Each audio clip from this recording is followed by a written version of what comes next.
Most travel videos will take you to Florence, Pisa, maybe Siena if they're feeling adventurous.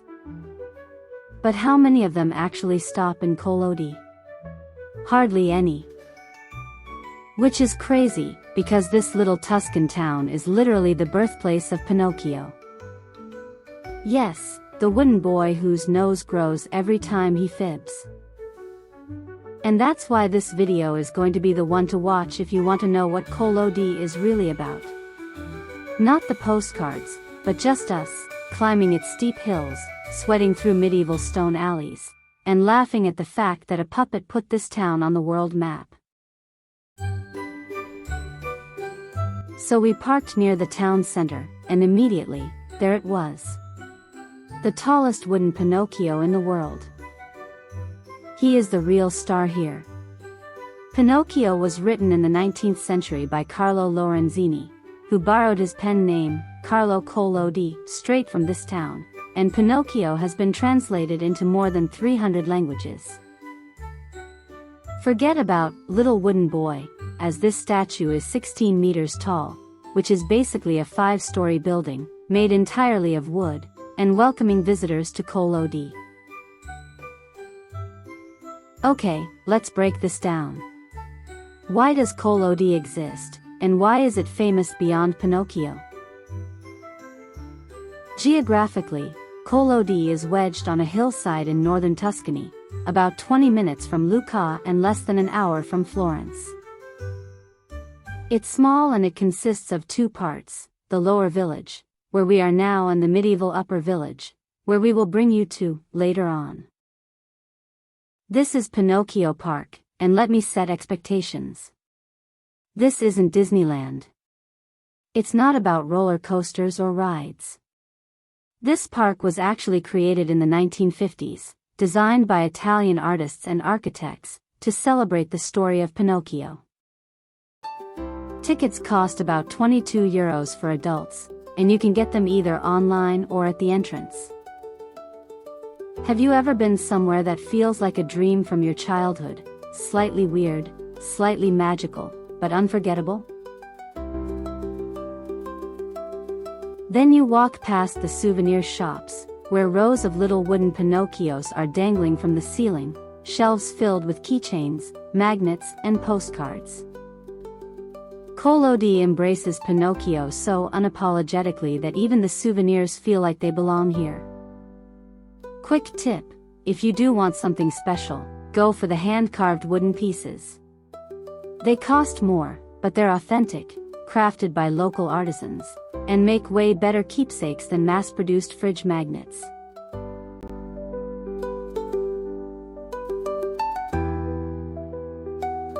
This is the path to the medieval village. It's a steep uphill climb to reach, and I will take you there in just a minute, but first, let me show you something straight out of a royal fantasy. This is the Garzoni Gardens. And this place looks like someone took Versailles, shrunk it down, and dropped it right here in Tuscany. It started as the private garden of the Garzoni family, back in the 17th century, and tickets are about €14, and you can grab them at the entrance or online if you want to avoid waiting. And right next to the gardens are the House of Butterflies. Imagine stepping into a giant greenhouse where hundreds of butterflies from all over the world flutter around you. The real secret is this. Don't rush it. The gardens are meant to be strolled, slowly, like you've got all the time in the world. Now here's the part where I question all my life choices. The uphill climb to Collodi Old Town. And since we are walking, we took the path on the right. Located behind the gardens, this little stone path looked harmless at first. Narrow, and tucked between ancient walls, half hidden by greenery. It's like some secret passage only locals know about. So of course, we took it. 5 minutes in, I realized this wasn't a walk. It was a vertical workout. My calves started burning, and my husband was powering ahead like he was training for the Tour de France. The path winds steeply upward, with the Villa Garzoni itself, an imposing, elegant house that dominates the hillside.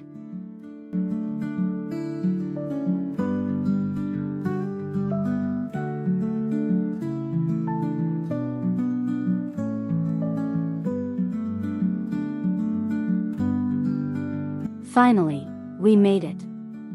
And let me tell you, the moment you stepped into the old medieval town, it felt like time slows down.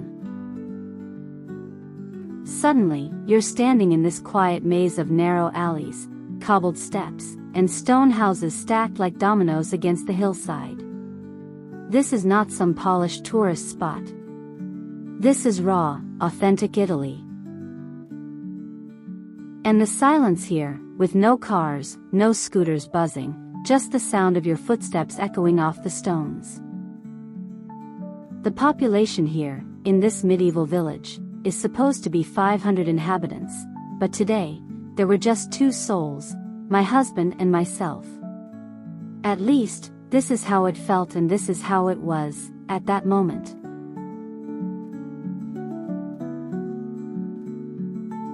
For a town that once inspired the adventures of Pinocchio, it feels almost ironic. Because here, nothing moves fast. It's calm, timeless, like a village frozen in its medieval bones. Okay, confession time. I thought we were done climbing when we reached the archway of the old town. But no, Collodi had other plans. The real crown jewel waits at the very top, the church, and to get there, you've got to keep climbing. Now picture this, the midday sun blazing down, me in my comfy but totally wrong slippers instead of hiking shoes, sweating buckets, hungry, thirsty. And the steps just keep going, winding up and up through the medieval lanes. But let me tell you, every bit of that struggle is worth it.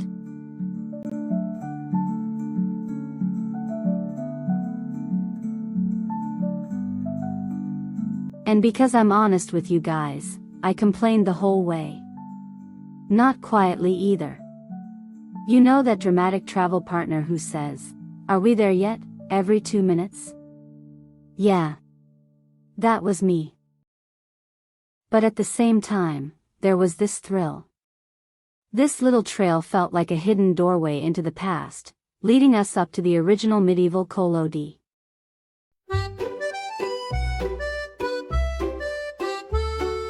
Tell me, are you the type who powers through steep climbs with a smile, or do you stop halfway to dramatically declare, "Leave me here, I'll live on the mountain now"?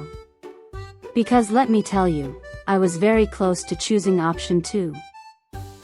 Collodi's old medieval village is perched high on a hill, about 200 meters above sea level. From the bottom of the village streets to the top near the church, you're looking at roughly 150 to 200 vertical meters of steep cobbled paths, stairs, and winding lanes. The village itself is tiny, think maybe 500 residents in the medieval upper town. Its origins trace back to the Middle Ages, built as a defensive settlement. But why is it so beautiful? Let me count. First, the architecture. Every house, every door, every tiny window is straight out of a medieval painting. Then the layout. Stacked streets climbing the hill in almost a puzzle-like pattern, with alleys that twist and turn in ways that make you feel like you're exploring a labyrinth of history. And finally, the views. Tuscany's rolling hills, olive groves, and the Garzoni gardens spread below, and I'll show you more of the views when we are higher up.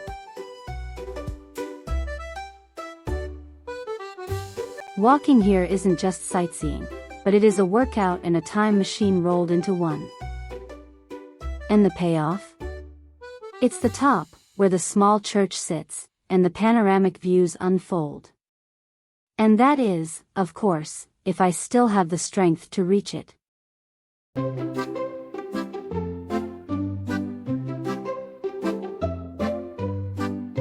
Walk around this village and you really feel why Collodi captured Carlo Lorenzini's imagination and, later, the imagination of the whole world with Pinocchio.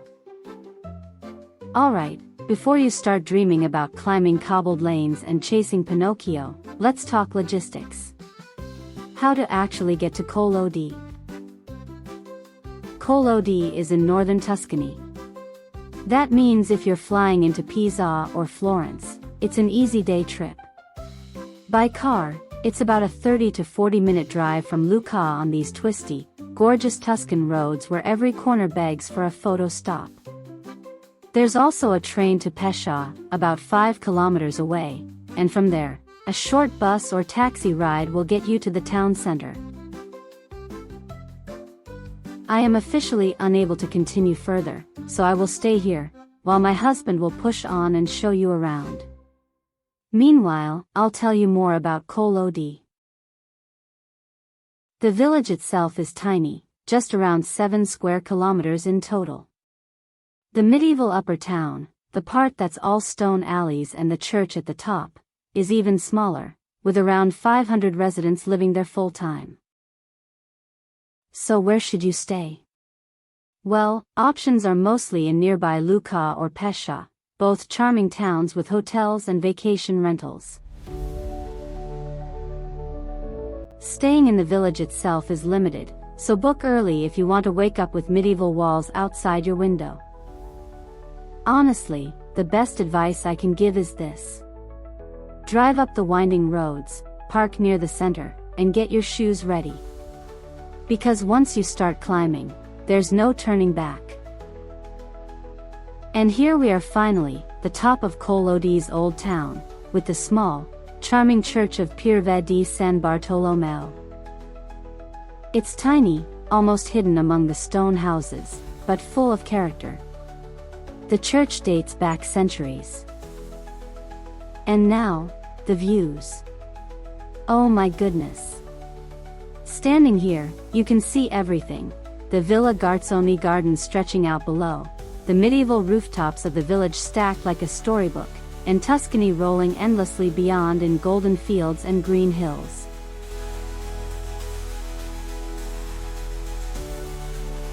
Honestly, I was dripping sweat, hungry, thirsty, and probably looked ridiculous in slippers, but I wouldn't trade a second of it. The combination of history, the quiet village lanes, and this panoramic vista makes Collodi feel almost magical. We took a long pause near the church, resting our feet, snapping photos, and yes, filming some footage for you guys so you could experience it too. And then, surely we had to start walking back to the parking lot, as even though this video is coming to an end soon, our adventure in Tuscany was still just starting. And let me tell you, descending these steep, narrow cobbled streets is a workout all on its own. My calves are shaking, my feet are reminding me why hiking shoes exist, and yet, it's kind of peaceful.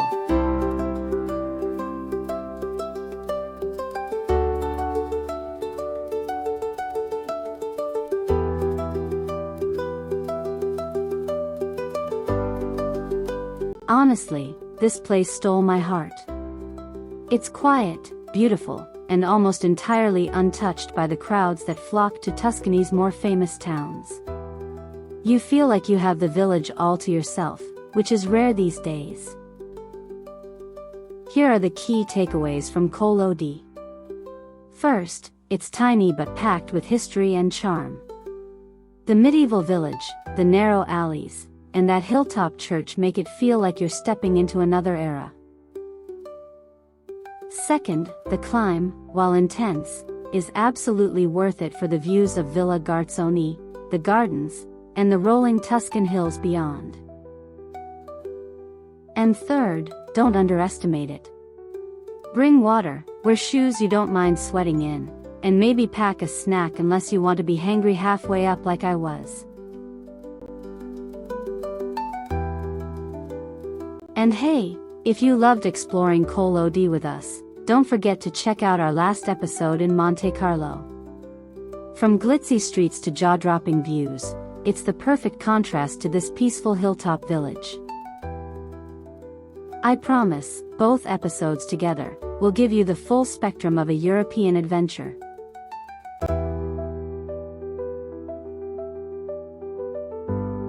So that's it for Collodi. Thanks for climbing, laughing, and sweating along with us.